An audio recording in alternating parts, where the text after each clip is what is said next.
जय हिंद मेरे दोस्तों, आपका स्वागत है आपके अपने यूट्यूब चैनल प्रीतम मैकेनिक परिवार में। और मैं हूं सूरज कुमार। तो कैसे हैं आप लोग? आई होप कि आप लोग अच्छे होंगे, स्वस्थ होंगे, साथ ही साथ पढ़ाई करेंगे। आज हम लोग जो आपका क्लास 10th का जो साइंस है, जिसका जो चैप्टर 11 है आपका, जो कि है मानव नेत्र तथा रंग बिरंगा संसार। कितना मनमोहक नाम है ना, मानव नेत्र तथा रंग बिरंगा संसार। नेत्र है तो हमारे लिए संसार रंग बिरंगा है, वरना अंधेरा है। समझ रहे हो ना? आप लोग को पढ़ाने के लिए मैंने अपना आँख और मैंने अपना दिमाग यहाँ पे निकाल के रख दिया। अरे भाई साहब डरो नहीं, मेरा नहीं है, पर ये देखा जाए तो इन्हीं चीज़ों का रिलेटेड आज आपका चैप्टर है, समझे ना। तो बेसिकली आपकी प्रीतम अकादमी आप लोग के लिए एक सीरीज चला रही है, जिसमें आपके जितने भी चैप्टर्स हैं उनका मोस्ट इंपॉर्टेंट क्वेश्चंस आपको प्रोवाइड करा रही है, ताकि आपके एग्जाम में एक भी क्वेश्चंस ना छूटे। तो भाई हम लोग साइंस पढ़ रहे हैं तो मैं साइंस की बात कर रहा, फिर जब मैथ पढ़ाएंगे तब मैथ की बात करेंगे, पंकज सर SST की बात करेंगे, बाकी हिंदी इंग्लिश भी कवर कराया जाएगा, ठीक है ना। तो देखो भाई साहब, बेसिकली मैं आज के इस वीडियो में वन शॉट में, एक ही वीडियो में मैं जितने भी आपके ऑब्जेक्टिव क्वेश्चंस आएंगे एग्जाम में, मैं सभी कवर करा दूंगा। और मैं पिछले कई वीडियो से बोलता आ रहा हूँ कि आपके एग्जाम में दो प्रकार के ऑब्जेक्टिव होते हैं। एक ऑब्जेक्टिव जिसको हम लोग MCQ बोलते हैं, यानी कि एक क्वेश्चन रहेगा, उसका 4 ऑप्शन रहेगा, ठीक है, जैसे कि आप लोग देख सकते हो स्क्रीन पे, ठीक है। सही ऑप्शंस को आपको चुनना पड़ता है और उसको करेक्ट करना पड़ता है। और एक प्रकार का आपका ऑब्जेक्टिव पूछा जाता है, जिसको हम लोग अति लघु उत्तरीय प्रश्न भी बोलते हैं, या फिर बोलो वन लाइनर या वन वर्डर प्रश्न बोलते हैं। इसमें क्या होता है कि आपका एक प्रश्न होता है और उस प्रश्न का आंसर आपको लिखना पड़ता है, या तो एक वर्ड में लिखो आंसर, या तो पूरा एक सेंटेंस बना के, एक वाक्य बना के उसका आंसर दो, है ना। तो इन दोनों टाइप के प्रश्नों को, MCQ और अति लघु उत्तरीय प्रश्नों को आज के इस वीडियो में मैं कवर कराऊंगा। जितने भी आपके एग्जाम में पूछे जाएंगे सभी प्रश्न मैं कवर कराऊंगा। और प्रीवियस ईयर के, यानी कि 2009 से लेकर जो 2023 तक जितने भी क्वेश्चंस पूछे जा चुके हैं, आज चूँकि आज हम लोग ऑब्जेक्टिव कवर कर रहे हैं, तो जितने भी ऑब्जेक्टिव 2023 से लेकर 2009 तक, या फिर 2009 से लेकर 2023 तक पूछे जा चुके हैं, मैं सभी आज के इस वीडियो में कवर कराऊंगा। तो सोच के देख सकते हो कहाँ से बाहर जाएगा प्रश्न, जा ही नहीं सकता है। बस आपका एक भी प्रश्न ना छूटे, इसके लिए आपको कुछ काम ही करना पड़ेगा। सबसे पहला काम, वीडियो को थोड़ा सा 2 से 3 बार करके, 4 बार करके प्ले करके देख लें, यानी कि 2 से 3 बार करके कम से कम वीडियो को देखें। दूसरा काम आपको क्या करना है कि वीडियो को थोड़ा फास्ट करके देखना, ताकि आपका टाइम बचे और थोड़ा सुनने में भी अच्छा लगता है, ठीक ना। तीसरा काम आपको क्या करना है, जैसे आप लोग देखो वीडियो को, तुरंत जाके उसके बाद बुक को रीड करो। समझ में आए ना आए कोई बात नहीं, पर बुक को जाके रीड करो। इतना काम कर लेते हो ना तो आपका क्वेश्चन नहीं छूटेगा। साथ ही साथ एक और काम कर लेना, मैं जितने भी क्वेश्चंस पढ़ाऊंगा सभी क्वेश्चन को थोड़ा गौर से घूरना। ऐसा देखना कि आज मैं क्वेश्चंस को खा जाऊंगा, समझे ना, एकदम तिरछी पैनी नज़र से देखना, यानी कि क्वेश्चंस को समझने का ट्राई करना, क्या क्वेश्चन बोल रहे हैं सो। क्योंकि कोई ज़रूरी नहीं कि मैं जिस प्रकार का क्वेश्चन लाऊंगा सेम हूबहू वहीं पे दिखे सो, थोड़ा सा क्वेश्चन को घुमा फिरा सकता है। पर मैं इतना गारंटी साथ बोल सकता हूँ, मैं जितना पढ़ाऊँगा, मैंने जितनी बातें बोली उतना अगर आप लोग कर लेते हो, तो आप लोग के पास जितना नॉलेज हो जाएगा ना, उसी नॉलेज के इर्द गिर्द में आपको वहाँ पर एग्जाम में पेपर रहेगा।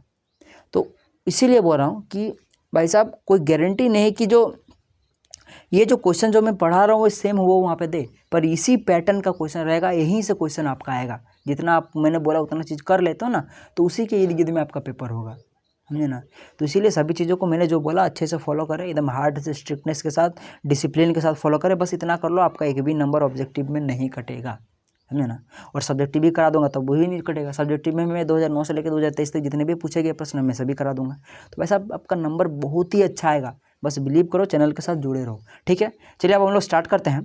देखो आज के इस चैप्टर का, जो कि चैप्टर का नाम मैं फिर से पढ़ देता हूँ, मानव नेत्र तथा रंग बिरंगा संसार, जो कि आपका क्लास साइंस का क्लास 10 का साइंस का फिजिक्स का एक पोर्शन पड़ता है, जो कि आपका चैप्टर नंबर 11 है, ठीक ना। जिसमें से सबसे पहला आपका क्वेश्चन आता है, प्रिज्म द्वारा प्रकाश की कौन सी घटना घटती है।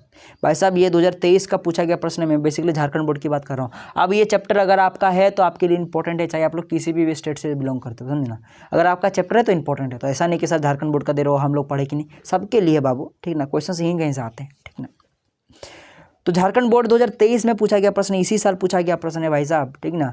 पहले में जो प्रीवियस ईयर के प्रश्न होंगे मैं उनको पहले कवर कराऊंगा 2009 से लेकर 2023 तक। उसके बाद में फिर से आपकी जो टीम होगी प्रीतम अकादमी की, भाई साहब हम लोग की टीम आप लोग की टीम है ना, तो आपकी जो प्रीतम अकादमी की टीम के द्वारा, या फिर सीधा सीधी बोलो तो मेरे द्वारा जितने भी इंपॉर्टेंट क्वेश्चन दिए गए फिर हम लोग बात करेंगे उस पर, ठीक। सबसे पहले प्रीवियस ईयर के प्रश्न। तो प्रिज्म द्वारा प्रकाश की कौन सी घटना दिखती है। तो भाई साहब आपको पता होगा कि प्रिज्म से अगर हम लोग लाइट पास कराते हैं, प्रकाश गुजारते हैं, तो क्या होता है कि वो वो 7 रंगों में टूट जाता है। ऐसा क्यों होता है? वर्ण विक्षेपण के कारण। तो इसलिए 3 ऑप्शन आपका कट हो जाएगा। प्रिज्म में हमें वर्ण विक्षेपण की घटना दिखती है। वर्ण का मतलब रंग होता है, विक्षेपण का मतलब समझ लो अलग हो जाना, फैल जाना, ठीक ना। तो क्या होता है कि जैसे आप लोग का लाइट पार होता है, जो कि हमारा श्वेत प्रकाश होता है, समझो जिसमें 7 रंग होते हैं, वो सातों का सातों रंग प्रिज्म के द्वारा कुछ कुछ घटना होती है उसमें, उस घटना के फलस्वरूप क्या होता है कि वो जो प्रकाश है वो श्वेत रंग से किस रंग में परिवर्तित हो जाता है? 7 रंगों में डिवाइड हो जाता है। वो आप लोगों ने देखा होगा घटना, तो ठीक ना। तो इसीलिए 3 ऑप्शन आपका करेक्ट हो जाएगा। 2 नंबर का प्रश्न है, जरा दृष्टि दोष किस प्रकार के लेंस द्वारा दूर किया जाता है? जरा दृष्टि दोष याद रखेगा द्विफोक्सी लेंस, कई जगहों पे इसका जो नाम है ना बायोफोकल लेंस भी यहाँ पे ऑप्शन में दे देगा, समझे ना। यानी कि द्विफोक्सी लेंस को ही हम लोग बायोफोकल लेंस बोलते हैं, उसको इंग्लिश में बोला जाता है, ठीक है। तो कुछ भी नाम रहे कंफ्यूज नहीं होना। ये भी 2023 का पूछा गया प्रश्न है, ठीक। तो ये 3 ऑप्शन करेक्ट हो जाएगा। खतरे का निशान किस रंग का बना होता है? तो भाई साहब आप लोगों ने पढ़ा होगा कि खतरे का निशान जो होता है वो लाल रंग का बना होता है। ऐसा क्यों? क्योंकि उसका तरंगदैर्घ्य सबसे ज़्यादा होता है और सबसे स्पीड वही सातों लाइट में से सातों रंग में से सातों वर्णों में से सबसे स्पीड लाल रंग ही ट्रेवल करता है, ठीक है। तो भाई साहब इसी कारण से हम लोग खतरे के निशान को लाल रंग से डिनोट करते हैं। कई जगहों पे लिखा होता है कि भाई साहब देखा होगा आप लोगों ने, जो रोड के बगल में जो बोर्ड वगैरह लगा होता है, ठीक ना, उस बोर्ड में देखो कि अधिकतर लाल रंग का यूज़ किया जाता है। क्यों? क्योंकि वो स्पष्ट नज़र आता है, ठीक ना। क्यों कारण से मैंने भी आपको बता ही दिया। तो इस कारण से, और कई जगहों पे खतरों के निशान के लिए, जैसे डेंजर कहीं लिखा होता है रेड से लिखता है, ठीक ना। कई जगहों पे जैसे कि आप लोगों ने कई सारा बाइक के पीछे लिखा हुआ कि कृपया धीरे चले, गाड़ी में बच्चे हैं, तो वो भी रेड से लिखता है बहुत कोई आदमी। तो ऐसा क्यों करता है? क्योंकि लाल रंग दिखता है। ट्रेन के सिग्नल्स में, कई जगहों पे सिग्नल्स पे आप लोग ट्रैफिक लाइट में देखो कि रेड लाइट लगता है, इसी कारण से, समझे ना। चलिए आगे बढ़ते। 2023 का प्रश्न था ये। देखो अब यहाँ से आपके जितने भी एमसीक्यू क्वेश्चंस पूछे गए थे अभी तक 2009 से लेकर 2023 तक, वो मैंने कवर करा दिया। वैसे 2009 से लेकर 22 तक के तो ऑब्जेक्टिव क्वेश्चन नहीं थे, तो मैं सिर्फ 23 तक का करा पाई, क्योंकि 23 का ही मेरे पास था और है, ठीक ना। बाकी जितने भी पहले तो भाई साहब ऑब्जेक्टिव नहीं ना था, एक कुछ ही साल से ऑब्जेक्टिव आपका हुआ है। तो प्रीवियस ईयर में जितने भी आपके ऑब्जेक्टिव बोलो वो क्या था? अति लघु उत्तरीय प्रश्न ही था ना, क्योंकि पहले अति लघु उत्तरीय प्रश्न होता था, एमसीक्यू नहीं होता था। तो इसलिए हम लोग पहले आप क्या करेंगे? अति लघु उत्तरीय प्रश्नों को कवर करेंगे। 1 नंबर का प्रश्न आता है अति लघु उत्तरीय में, जो कि 2018 और 2022 दोनों में पूछा गया प्रश्न, याद रखिएगा बात, झारखंड बोर्ड का। मानव नेत्र में किस प्रकार का लेंस रहता है? कितना लॉलीपॉप सा प्रश्न है, अगर आप लोग पढ़े हो तो भाई साहब उत्तर लेंस, याद रखिएगा बात, ठीक। पर इंपॉर्टेंट प्रश्न था। चलिए आगे बढ़ते हैं। सामान्य आँख के लिए स्पष्ट दृष्टि की न्यूनतम दूरी होती है? तो सामान्य आँख के लिए 25 सेंटीमीटर, याद रखिएगा बात। यानी कि कोई वस्तु अगर आपके पास है, मान लो मेरे पास, जैसे कि मेरे पास एक कॉपी है, अगर मैं कॉपी को मेरे आँख से 25 सेंटीमीटर दूर रखूँ तो मुझे साफ दिखाई पड़ेगा, और उससे भी ज़्यादा दूर रखूँ तो दिखाई पड़ेगा मुझे। लेकिन जैसे मैं 25 सेंटीमीटर से अगर मैं सामने करता हूँ आँख के, और सामने करूँगा मैं 25 से, मान लो 24 कर दिया, 23 कर दिया, घटाते जाऊँ, तो धीरे धीरे देखो कि आपका सिर में दर्द होना शुरू हो जाएगा, आपको देखने में कठिनाई होगी, कई बार ऐसा हो कि आपको दिखाई नहीं देने पड़ेगा, धुंधला दिखेगा। तो ऐसा क्यों होता है? क्योंकि हम लोग 25 सेंटीमीटर से सामने वाली वस्तु को देख नहीं पाएंगे, हम लोग असक्षम है इसके लिए, समझे ना। तो इसीलिए क्या हो जाएगा कि ये आपका 25 सेंटीमीटर करेक्ट हो जाएगा। 2019 का पूछा गया प्रश्न था। चलिए आगे बढ़ते हैं हम लोग 17 नंबर के प्रश्न पर। मानव नेत्र के उस भाग का नाम लिखे जिस पर किसी वस्तु का प्रतिबिंब बनता है। तो भाई साहब याद रखिएगा रेटिना पर, रेटिना पर किसी वस्तु का क्या बनता है? प्रतिबिंब बनता है। और रेटिना का एक और भी नाम है, क्या बोलते हैं उसको हम लोग? जी हाँ, सही समझ रहे हो आप लोग, दृष्टिपटल। रेटिना के जगह पे आप लोग दृष्टिपटल भी लिख दोगे तो कोई गलती नहीं होगा, समझे ना। चलिए आगे बढ़ते हैं हम लोग 4 नंबर के प्रश्न पर। मानव नेत्र के उस भाग का नाम लिखा कि मानव नेत्र के उस भाग का नाम लिखे जो मानव नेत्र में प्रवेश होने वाली प्रकाश की मात्रा को नियंत्रित करती है। तो भाई साहब जो हमारा पुतली होती है, बोलो पुतली जो होती है हमारी आँख की, ठीक ना, वो क्या करती है कि हमारे आँख में कितना लाइट इंटर करेगा नहीं करेगा वही डिसाइड करती है। इसलिए ये आपका सही आंसर हो जाएगा, पुतली। अब यहाँ से आपके टीम के द्वारा, यानी कि मेरे द्वारा सीधा सीधी मैं बात बोलूँ तो जितने भी मोस्ट इंपॉर्टेंट एमसीक्यू और हैं वो मैं आपको देने जा रहा हूँ। तो भाई साहब सभी को गौर से सुनने का ट्राई करें, सभी का सभी इंपॉर्टेंट प्रश्न है। लिखा हुआ है कि मानव नेत्र में किस प्रकार का लेंस लगा रहता है? भाई साहब सीधा सीधी बात है, थोड़ी देर पहले पढ़ा था उत्तर लेंस, याद रखिए बात। मेरे सर रिपीट क्यों हो रहा है क्वेश्चन? अरे भाई साहब इंपॉर्टेंट इसलिए मैंने रिपीट कर दिया, ठीक ना। आँख के रंगीन भाग को क्या कहते हैं? भाई साहब आँख के रंगीन भाग को हम लोग आइरिस कहते हैं, और आइरिस का एक दूसरा नाम भी होता है जिसको हम लोग क्या बोलते हैं? परितारिका बोलते हैं, याद रखिए बात, ठीक है। चलो हम लोग आगे बढ़ते हैं। देखो 3 नंबर के प्रश्न पर लिखा हुआ है कि मानव नेत्र अभिनेत्र लेंस की फोकस दूरी को समायोजित करके विभिन्न दूरियों पर रखी वस्तुओं को फोकसित कर सकता है, ऐसा हो पाने का कारण है। तो भाई साहब ऐसा हो पाने का कारण क्या पता है? हमारी समझन क्षमता। जैसे अगर मैं आपको एग्जाम्पल दूँ कि मेरे सामने यहाँ पे मेरे सामने एक बुक यहाँ पे रखा हुआ है, जो कि करीबन मुझसे समझ लो कि मेरे से करीबन रख लो कि 7 से 8 मीटर दूर पर रखा हुआ है, ठीक है। एक आगे मुझे एक झाड़ू दिख रहा है जो करीबन 10 मीटर की दूरी पर रखा हुआ है, ठीक है। एक आदमी मुझे दिख रहा है जो मुझसे 200 मीटर की दूरी पर रखा हुआ है, माना वहाँ पे खड़ा है वो, ठीक है। तो मैं देख पा रहा हूँ कि मैं सामने में जो मुझसे करीबन मतलब 7 मीटर या फिर 8 मीटर दूरी पर जो मेरा बुक है उसको भी मैं साफ देख पा रहा हूँ। जब मैं वही 10 मीटर दूरी पर जो दूसरा बुक मेरा रखा हुआ है मैं उसको भी देख पा रहा हूँ।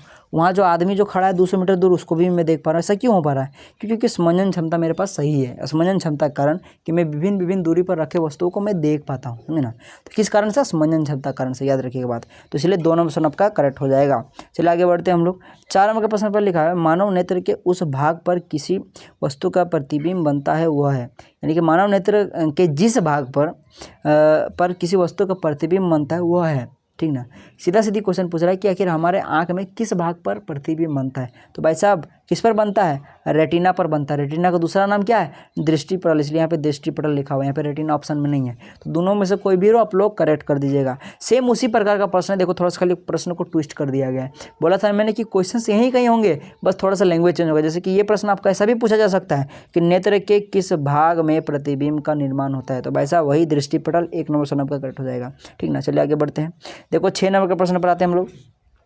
सामान्य नेत्र के सामान्य दृष्टि के वयस्क के लिए सुस्पष्ट दर्शन की अल्पतम दूरी होती है लगभग, ठीक है। ये प्रश्न ऐसे भी आ सकता है आपका, सामान्य नेत्र का निकट बिंदु क्या है। थोड़ी देर पहले मैंने बताया था, एग्जांपल आपको दिया था कि 25 सेंटीमीटर हम लोग का होता है, उससे कम हम लोग नहीं देख पाएंगे, ठीक ना। 3 ऑप्शन आपका करेक्ट हो जाएगा। 7 नंबर का प्रश्न आपके पास, अभिनेत्र लेंस की फोकस दूरी में परिवर्तन किया जाता है किसके द्वारा? पक्षमापी पेशियों द्वारा, याद रखिएगा बात। जैसा कि मैंने अभी एग्जांपल दिया था कि मैं यहाँ से 7-8 मीटर दूर जो मेरे पास एक बुक रखा हुआ है मैं उसको देख पा रहा हूँ। मेरे मुझसे 10 मीटर की दूरी पर एक बुक रखा हुआ है मैं उसको देख पा रहा हूँ। 200 मीटर दूर मुझसे एक आदमी खड़ा है मैं उसको देख पा रहा हूँ। तो ऐसा क्यों हो पा रहा है? हमारे आँख में एक लेंस लगा हुआ है, समझे ना। उस लेंस के द्वारा हमारा प्रतिबिंब रेटिना पर बनता है। रेटिना से हम लोग का इलेक्ट्रिकल सिग्नल हमारे ब्रेन तक जाता है और हम लोग समझ पाते हैं कि हाँ भाई हम लोग ये देख पा रहे हैं, समझे ना। तो क्या करता है कि आँख का जो लेंस है वो क्या करता है, रेटिना पर जब प्रतिबिंब बनाता है तभी हम लोग कोई चीज़ को देख पाते हैं, वरना नहीं देख पाएंगे, समझे ना। तो क्या करता है उस लेंस को, भाई साहब अब दिक्कत होगा ना। देखो सामने एगो बुक है जो 7 मीटर पर है, एगो 10 मीटर पर दूर है, ठीक ना, और एगो 200 मीटर पर आदमी खड़ा है मैं उसको देखना चाहता हूँ। तो एक ही लेंस के लिए ये सब करना पॉसिबल नहीं है। तो कब पॉसिबल होगा? जब वो लेंस का फोकस दूरी बोलो वो वेरिएबल होगा, समझे ना।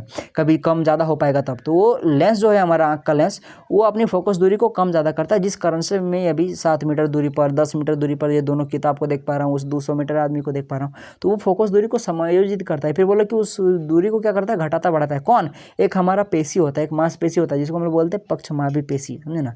उसी कारण से हमारा आँख का जो लेंस है वो क्या होता है, वो चपटा होता है, फैलता है, चपटा होता है, फैलता है, इस प्रकार से होता रहता है, समझे ना। जिस कारण से हम लोग ये विभिन्न विभिन्न दूरियों पर रखी वस्तुओं को देख पाते हैं, ठीक है। चलिए आगे बढ़ते हैं हम लोग। 3 नंबर ऑप्शन करेक्ट हो जाएगा। 8 नंबर पास, आँख के लेंस की वक्रता त्रिज्या को नियंत्रित करती है। देखो सेम टाइप का प्रश्न है, बस थोड़ी लैंग्वेज अलग है। तो भाई साहब इसका भी क्या हो जाएगा, पक्षमापी पेशियाँ, 3 ऑप्शन करेक्ट हो जाएगा। अब देखो 9 नंबर का प्रश्न लिखा हुआ है, नेत्र द्वारा किसी वस्तु का कैसा प्रतिबिंब बनता है। ये प्रश्न आपका ऐसा भी पूछा जा सकता है, मानव नेत्र में प्रतिबिंब की प्रकृति क्या होती है। भाई साहब याद रखिएगा, वास्तविक तथा उल्टा। हमारा जो आँख में प्रतिबिंब बनता है किसी वस्तु का वो वास्तविक बनता है पर उल्टा बनता है, पर हमारे दिमाग में वो कुछ सेंस लगा हुआ है जिस कारण से हम लोग उसको देख पाते सीधा, समझे ना। तो सारा जो एडिटिंग का खेला वो हमारा दिमाग करता है, आँख क्या करता है, कैमरे के भांति कार्य करता है। ये भी आपका क्वेश्चन आ सकता है, ठीक ना, कि आँख किसके भांति कार्य करता है, कैमरे के भांति। 10 नंबर का प्रश्न है, मानव नेत्र की सामान्य दृष्टि के लिए दूर बिंदु की दूरी पर होती है। अरे क्या क्या पढ़ रहा हूँ। मानव नेत्र की सामान्य दृष्टि के लिए दूर बिंदु कितनी दूर पर होता है। यानी कि मानव नेत्र जो होता है वो सामने वाली तो ठीक है भाई साहब कि 25 सेंटीमीटर तक वो देख पाएगा, पर दूर की कितनी वस्तु तक वो देख सकता है। तो याद रखिएगा अनंत तक की वस्तुओं को हम लोग देख सकते हैं, ठीक ना। अनंत पर कोई वस्तु रखी तो उसको हम लोग देख सकते हैं। भले बात है कि हम लोग उसको देख नहीं पाएंगे, पर हम लोग के पास ये कैपेबिलिटी है कि हम लोग दूर तक देख पाते हैं चीज़ों को, अनंत तक, समझे ना। कोई लिमिट नहीं है, क्योंकि हम लोग वहाँ तक लाइट आता ही नहीं हम लोग पास प्रॉपर। अगर लाइट प्रॉपर आता तो हम लोग उसको प्रॉपर देख पाते हैं, समझे ना। तो इस कारण से अनंत से यहाँ तक लाइट आने में दिक्कत होता है, इसी कारण से हम लोग उस चीज़ को देख नहीं पाते। अगर पर लाइट अगर प्रॉपर आए तो आप लोग देख पाओगे, ठीक। तो चलिए हम लोग आगे बढ़ते हैं। 11 प्रश्न है, जरा दूरदृष्टिता होने का क्या कारण है। तो भाई साहब असमंजन क्षमता का घट जाना, 4 नंबर आपका करेक्ट हो जाएगा, असमंजन क्षमता का घट जाना। अब ये जो दोनों का तीनों ऑप्शन है, नेत्र गोलक का मोटा हो जाना, बड़ा हो जाना, या जो भी है फोकस दूरी घट जाना, बढ़ जाना, ये सब होगा तो क्या होगा, इससे होगा तो हम लोग का जो दृष्टि दोष होगा वो सब होगा। यानी कि क्या क्या होगा हमारे पास, दूर दृष्टि दोष या निकट दृष्टि दोष होगा। पर जरा दूर दृष्टि दोष इस सब के कारण नहीं होता है, किसी कारण होता है, सिर्फ असमंजन क्षमता घटने के कारण होता है, याद रखिएगा बात। चलिए आगे बढ़ते हैं हम लोग 12वां प्रश्न पर। नेत्र में प्रवेश करने वाले प्रकाश की मात्रा को कौन नियंत्रित करता है? तो भाई साहब पुतली करता है। 1 नंबर प्रश्न आपका करेक्ट हो जाएगा। चलिए आगे बढ़ते हैं 13 नंबर का प्रश्न है, जब हम सामान्य नेत्र से किसी बिंब की दूरी में वृद्धि करते हैं तो अभिनेत्र लेंस से प्रतिबिंब दूरी, क्या समझ में आ रहा है आपको?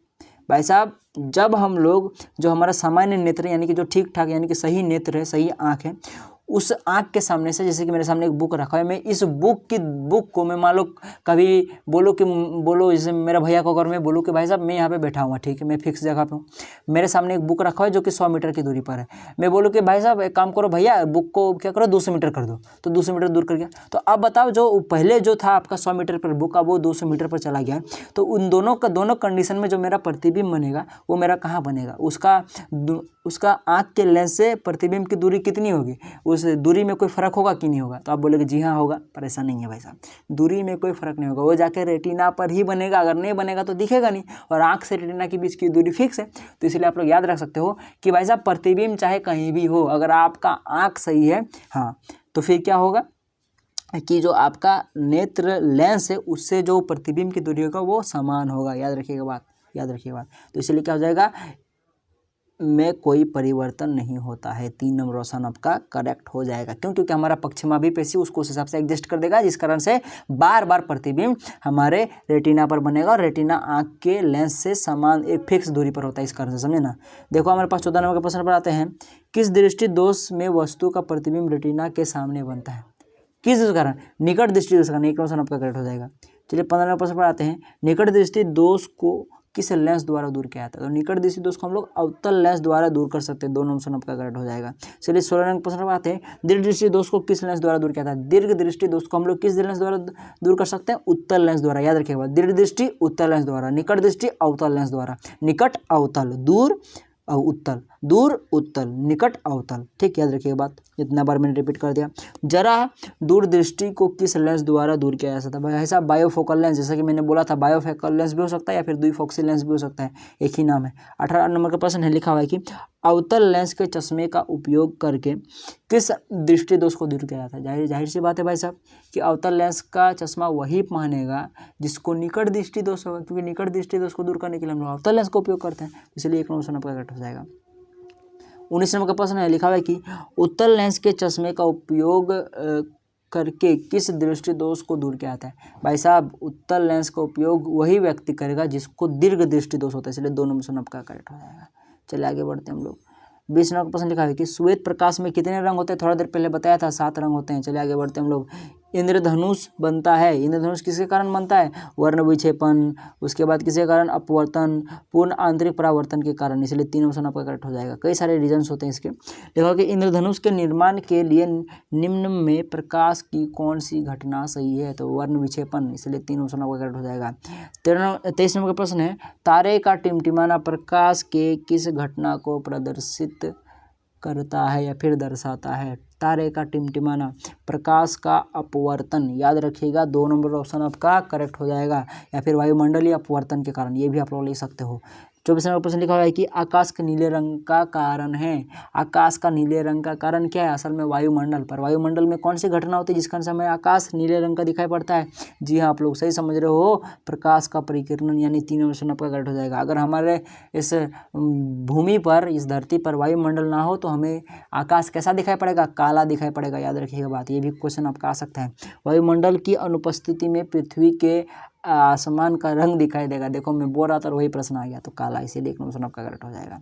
अब चलिए हम लोग आगे बढ़ते हैं। 26 नंबर के प्रश्न पर लिखा है कि खतरे के निशान के रूप में किस रंग का उपयोग किया जाता है? तो भाई साहब थोड़ा देर पहले पढ़ा था लाल रंग का, इसलिए 2 ऑप्शन करेक्ट हो जाएगा। अब चलिए हम लोग कुछ महत्वपूर्ण अति लघु उत्तरीय प्रश्न पर बात करते हैं, ठीक ना। अभी तक हम लोगों ने महत्वपूर्ण एमसीक्यू क्वेश्चन पर बात कर लिया कि नेत्र गोलक की आकृति होती है भाई साहब गोलाकार, आँख का लेंस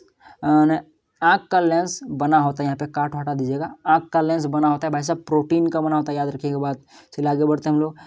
3 नंबर का प्रश्न फिर देखो कि जब नेत्र लेंस की फोकस दूरी कम हो जाती है तो उसे दृष्टि दोष कहते हैं। भाई साहब जब हमारा नेत्र का जो फोकस दूरी होता है वो कम हो जाता है तो वो किस प्रकार का दृष्टि दोष उस व्यक्ति में उत्पन्न हो जाता है, तो याद रखिएगा निकट दृष्टि दोष उत्पन्न हो जाता है। चलिए आगे बढ़ते हैं हम लोग। देखो हमारे पास 4 नंबर का प्रश्न लिखा हुआ है कि जो आँख निकट की वस्तु को साफ साफ नहीं देख सकता उस आँख को दोष होता है। जो आँख निकट की वस्तु को साफ साफ नहीं देख पाता ना उसे दीर्घ दृष्टि दोष होता है। यार ये बात उल्टा होता है, निकट की वस्तु को साफ नहीं देख पाता तो आपके मन में कैसा निकट दृष्टि दोष होना चाहिए, पर नहीं उल्टा होता है, दीर्घ दृष्टि दोष उसको होगा। और वही अगर मान लो कि अगर वो निकट की वस्तु को साफ साफ देख पाता है लेकिन दूर की वस्तु को नहीं देख पाता तो क्या होगा, निकट दृष्टि दोष उल्टा होता है, समझे ना।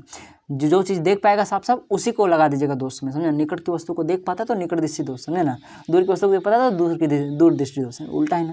फिर क्या कर सकते हैं, तो है लिखा हुआ यहाँ पे जो आँख निकट की वस्तु को साफ साफ नहीं देख सकता उस आँख को क्या कहते हैं, दीर्घ दृष्टि दोष, थोड़ा देर पहले बताया था।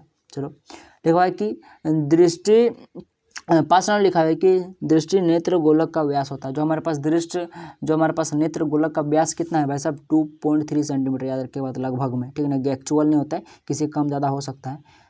6 नंबर का प्रश्न आपके पास लिखा हुआ है, देखो क्या लिखो, चलचित्र में किस सिद्धांत का उपयोग होता है, तो भाई साहब दृष्टि निबंध का, याद रखिएगा बात। चलिए हम लोग 7 नंबर के प्रश्न पर आते हैं। देखो अब जो हमारे पास 7 नंबर के पास है उसमें क्या लिखा हुआ है कि अबिंदुता को दूर करने के लिए किस प्रकार के लेंस का उपयोग होता है, तो भाई साहब बेलनाकार, याद रखिएगा बात।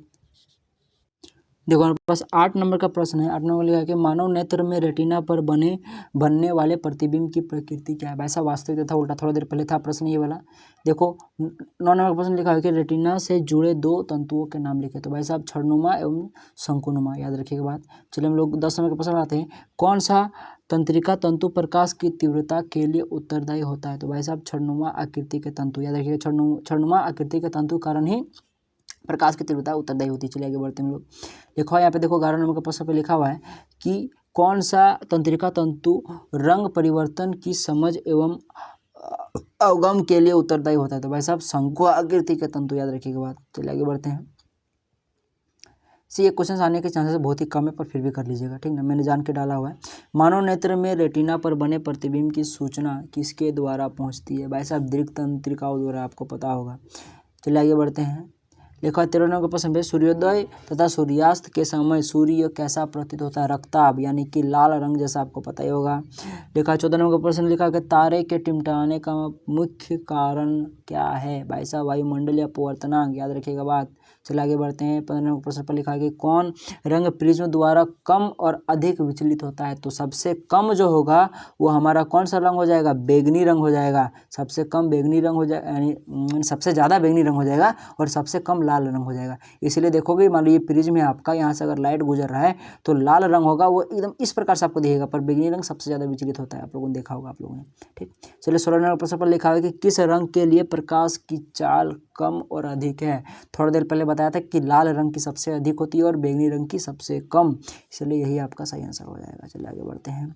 17 नंबर प्रश्न पर लिखा हुआ है प्रकाश का वर्ण विक्षेपण क्या है, भाई साहब क्या है, इसका डेफिनेशन पूछ रहा है। तो भाई साहब क्या होता है, प्रकाश के अवयवी वर्णों में विभाजन को ही हम लोग क्या कहते हैं, वर्ण विक्षेपण कहते हैं। मानव नेत्र होता है भाई साहब एक कैमरे के समान, देखो प्रश्न आपका आ गया ना, मैंने बोला था आपको आएगा, ठीक है। नेत्र के आगे का भाग उभरा रहता है जिसे कहते हैं, नेत्र के आगे का भाग यानी सबसे पहला भाग क्या आता है आपका, स्वच्छ मंडल आता है या फिर कॉर्निया आता है, याद रखिएगा बात, दोनों एक ही नाम है, समझे ना। स्वच्छ मंडल बोलो या कॉर्निया बोलो, दोनों में से कुछ भी ऑप्शन में रह सकता है, कन्फ्यूज नहीं होना है। परितारिका जिसे हम लोग आइरिस बोलते हैं के मध्य भाग को कहते हैं, भाई साहब परितारिका, दो परितारिकाओं के बीच में क्या पाई जाती है, पुतली पाई जाती है, याद रखिएगा बात। से आगे बढ़ते हैं हम लोग।